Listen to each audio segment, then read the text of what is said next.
اللهم ارزقنا فهم النبيين وحفظ المرسلين وإلهام الملائكة المقربين برحمتك يا أرحم الراحمين.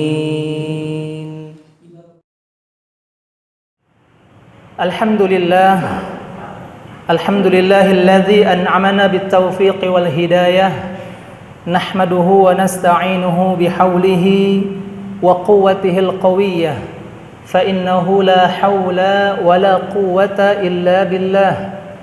أشهد أن لا إله إلا الله وحده لا شريك له وأشهد أن محمدا عبده ورسوله لا نبي بعده. أما بعد سبحان الله والحمد لله ولا إله إلا الله الله أكبر لا حول ولا قوة إلا بالله العلي العظيم.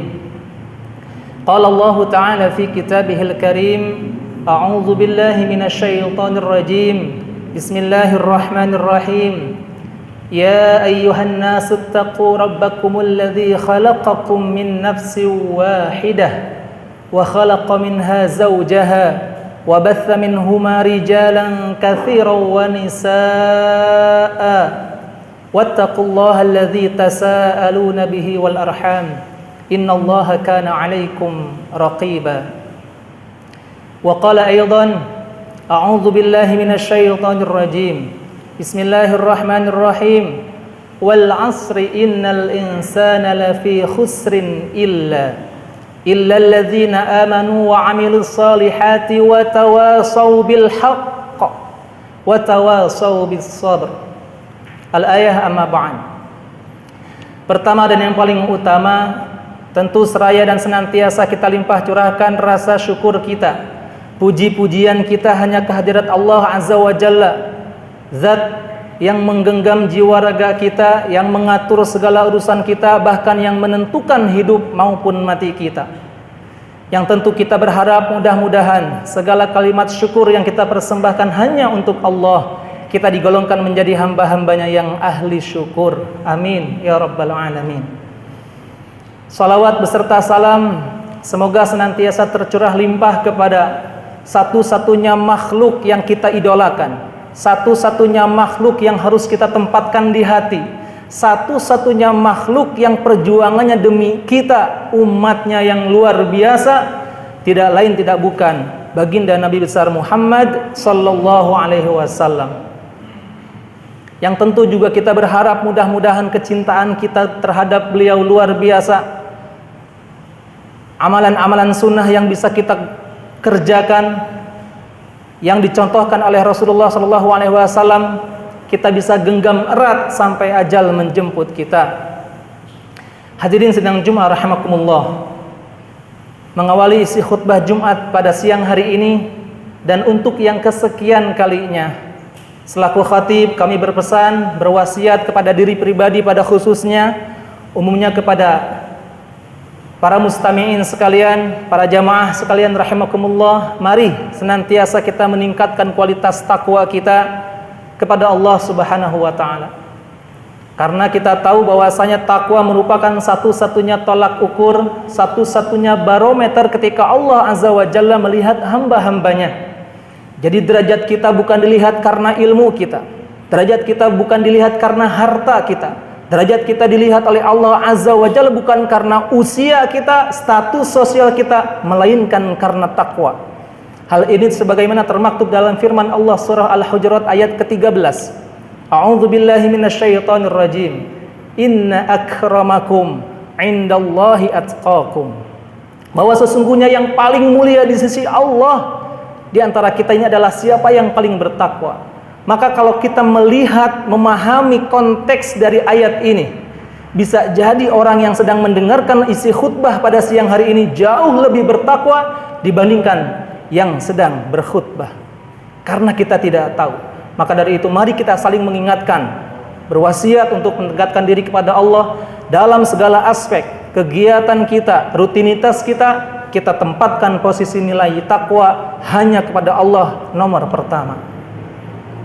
Hadirin sidang Jumat rahimakumullah. Dalam kesempatan yang luar biasa ini, kalau kita pahami bahwa hari Jumat ini merupakan Sayyidul Ayyam, penghulu para hari, rajanya hari-hari yang lain. Bahkan dikatakan oleh baginda Rasulullah SAW bahwa hari Jumat merupakan hari raya, hari besar Islam. Seminggu sekali kita melaksanakan, bertemu, dan alhamdulillah atas izin Allah, Jumat 4 September 2020 ini kita masih diberikan nafas, kita masih diberikan kesehatan, kita masih diberikan kesempatan, bahkan bisa berhimpun di tengah-tengah majlis Allah, yang mudah-mudahan di kondisi ini Allah ridho terhadap apa yang kita lakukan. Amin ya rabbal alamin. 14 abad yang lalu, dalam sebuah hadis, kalimat mutiara dari baginda Rasulullah SAW, di mana hadis ini diriwayatkan dari Al-Hakim, hadis dari Ibnu Abbas radhiyallahu an, salah satu sahabat dari Rasulullah SAW. Anna Rasulullah SAW qala, bahwa sesungguhnya Rasulullah SAW pernah bersabda, berpesan kepada para sahabat, terkhusus ketika itu, terlebih umumnya kepada kita sekalian semuanya. Dalam hadis ini ditekankan terkait apa? Igtanim khamsan qabla khamsin. Rasulullah SAW mengingatkan kita bahwasanya kita harus mempersiapkan, harus mengoptimalkan, memanfaatkan 5 perkara.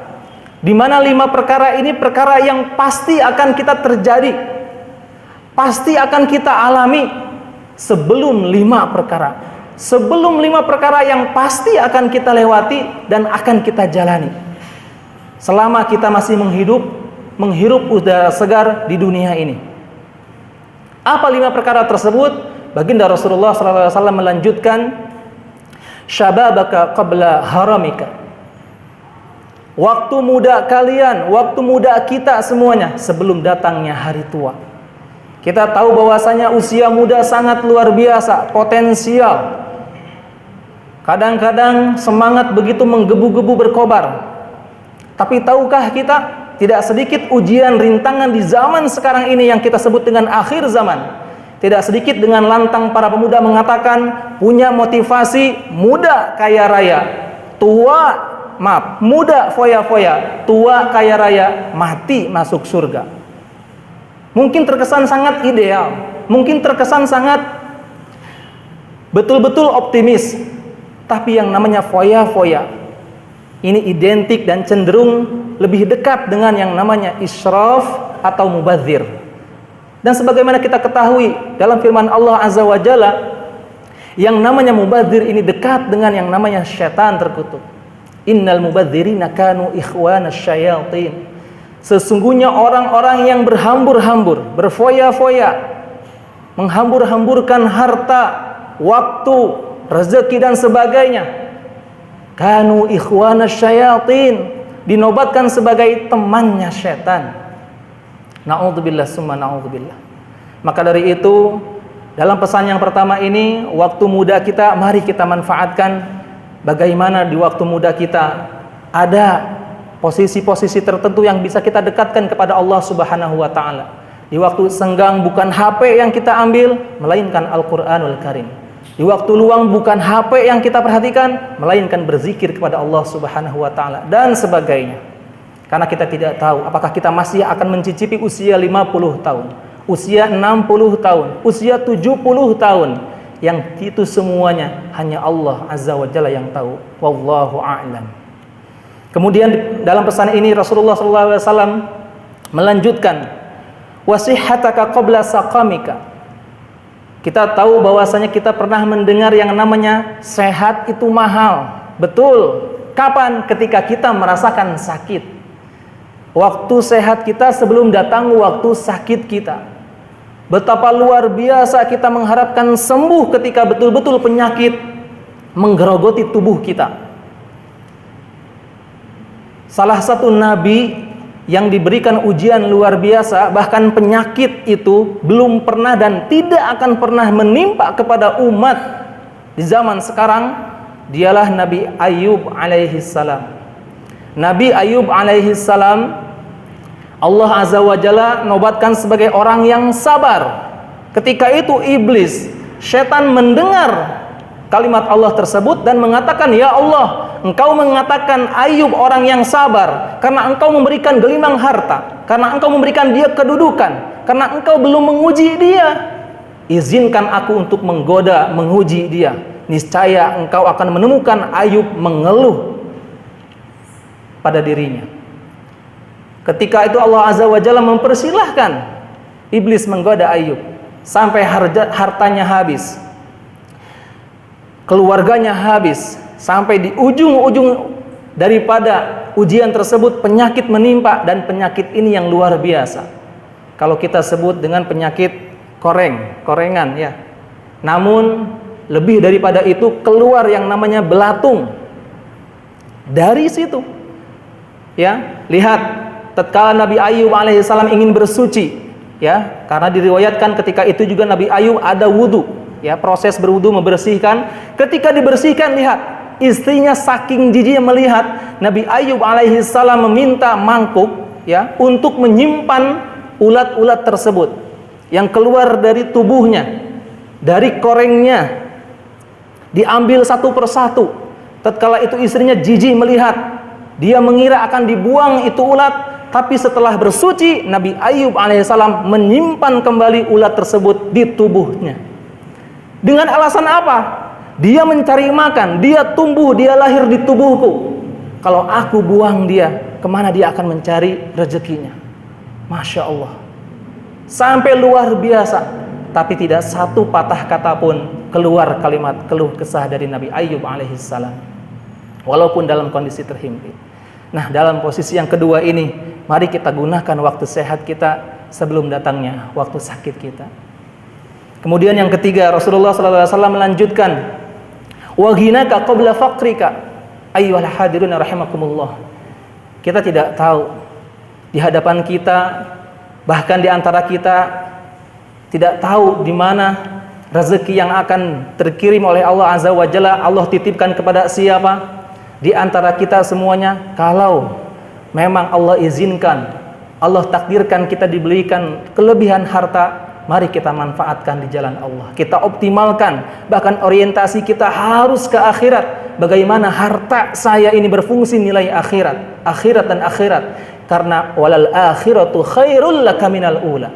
Alam akhirat merupakan yang paling utama dibandingkan alam yang pertama, yaitu dunia ini. Karena kita tahu kampung akhirat adalah kampung kita sebenar-benarnya. Hari ini kita bisa saling sayang menyayangi dengan keluarga, masih bisa bertemu. Yang satu di Jakarta, satu di Sumatera, satu di Kalimantan dan sebagainya, kita masih bertemu.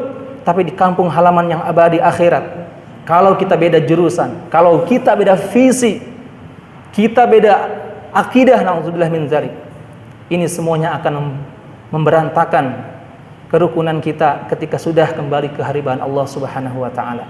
Maka dari itu, mari kita manfaatkan yang namanya kekayaan kita sebelum datangnya waktu fakir kita. Dan yang keempat, Rasulullah SAW melanjutkan, wa faraghaka qabla syughlika. Waktu lapang kita sebelum datangnya waktu sempit kita. Kadang kita di waktu lapang, istirahat, mungkin lebih cenderung untuk bersantai-santai, main game, bermaksiat, na'udzubillah min dzalik. Ini kita arahkan, ya. Ada amalan-amalan yang gratis tanpa mengeluarkan biaya, tanpa mengeluarkan tenaga yang luar biasa, yaitu zikir. Kita sisipkan di tengah-tengah ibadah kita atau ibadah pekerjaan kita, jadi nilai ibadah. Orang lain mendengarkan dalam telinganya pakai headset, itu musik, kita Al-Quranul Karim. Orang lain berkendara sambil menyetel, itu yang namanya radio tip besar-besar di dalam kendaraannya, kita Al-Quranul Karim. Sebelum tidur kita setel murotal Al-Quranul Karim, detik demi detik, itu menjadi nilai ibadah untuk kita semuanya. Waktu lapang kita sebelum datangnya waktu sempit kita. Kadang kita kalau sudah di waktu sempit, satu detik merasa luar biasa begitu berharganya. Satu detik betapa berharganya ketika orang tertimpa musibah. Satu detik betapa luar biasanya ketika betul-betul kita terhimpit. Amat sangat luar biasa. Bahkan di Al-Quranul Karim digambarkan orang-orang yang menyesal ingin hanya kembali ke dunia. di surah An-Naba, ya laitani kuntu turaba. Mereka menyesal betapa ruginya menjadi manusia dan berharap dulu di dunia menjadi tanah saja.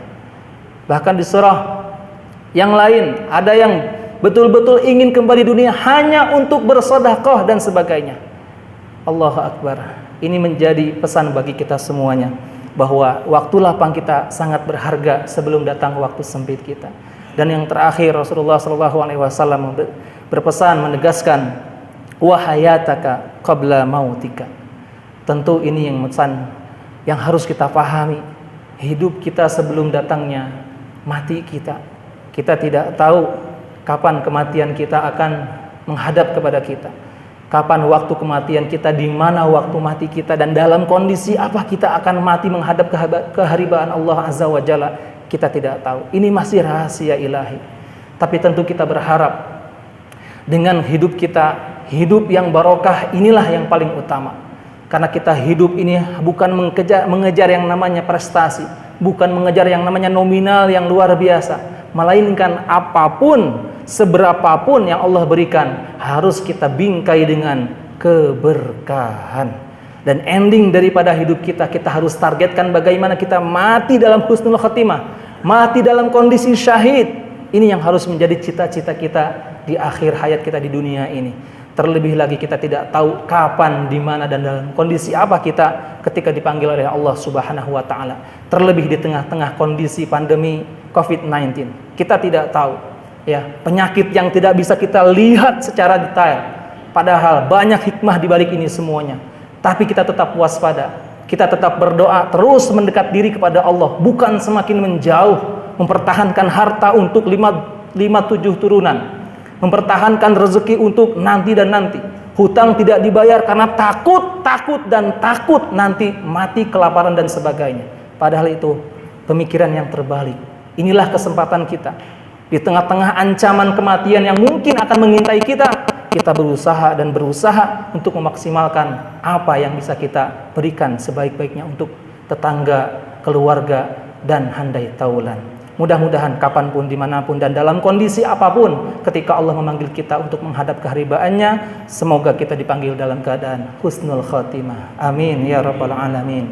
Barakallahu li wa lakum fil Qur'anil azim, wa nafa'ani wa iyyakum bima fihi minal ayati wa dzikril hakim, wa taqabbala minni wa minkum tilawatahu innahu huwas samiul alim, wa qur rabbighfir warham wa anta khairur rahimin. Innal hamdalillah nahmaduhu wa nasta'inuhu wa nastaghfiruh wa na'udzu billahi min shururi anfusina wa min sayyiati a'malina, may yahdihillahu fala mudilla lahu wa may yudlil fala hadiyalah. Asyhadu an la ilaha illallah wahdahu la syarika lah wa asyhadu anna Muhammadan abduhu wa rasuluhu la nabiyya ba'dah. Amma ba'd. Fa ya ibadallah ittaqullaha haqqa tuqatih wa la tamutunna illa wa antum muslimun. Mudah-mudahan yang sedikit ini bisa bermanfaat. Mari kita akhiri dengan tutup doa. Semoga apa yang kita lakukan hari ini dan hari esok semuanya mendapat ridha Allah Subhanahu wa taala. Terlebih lagi kita bisa dikumpulkan di surganya Allah Subhanahu wa taala. Innallaha wa malaikatahu yusalluna 'alan nabi ya ayyuhalladzina amanu sallu 'alaihi wa sallimu taslima. Allahumma salli ala sayyidina Muhammad wa ala ali sayyidina Muhammad wa sallim radhiyallahu ta'ala an kulli sahabati Rasulillahi ajma'in. Allahumma ighfir lil muslimina wal muslimat wal mu'minina wal mu'minat al ahya'i minhum wal amwat innaka antas sami'un qaribun mujibud da'wat wa ya qadiyal hajat. Allahumma lakal hamdu kulluh wa lakal syukru kulluh wa lakal mulku kulluh wa biyadikal khairu kulluh wa ilaika yurja'u amru kulluh alaniyatuhu wa sirruh. Allahumma lakal hamdu kama khalaqtana wa razaqtana wa 'allamtana wa hadaitana wa farrajta anna, lakal hamdu bil iman wa lakal hamdu bil Islam, walakal hamdu bil Qur'an, walakal hamdu bi ahli wal mali wal mu'afan.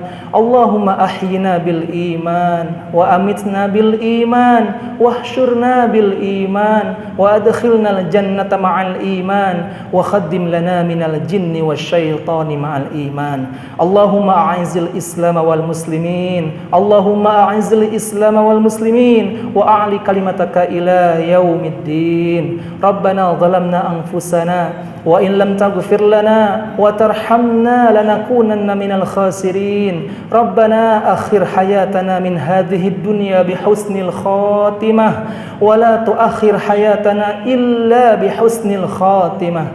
Rabbana atina fid dunya hasanah wa fil akhirati hasanatan wa qina adzaban nar. Subhana rabbika rabbil izzati amma yasifun wa salamun alal mursalin walhamdulillahi rabbil alamin. Wala dzikrullahi akbar. Aqimus shalah. Rabbi zidna ilman warzuqna fahma.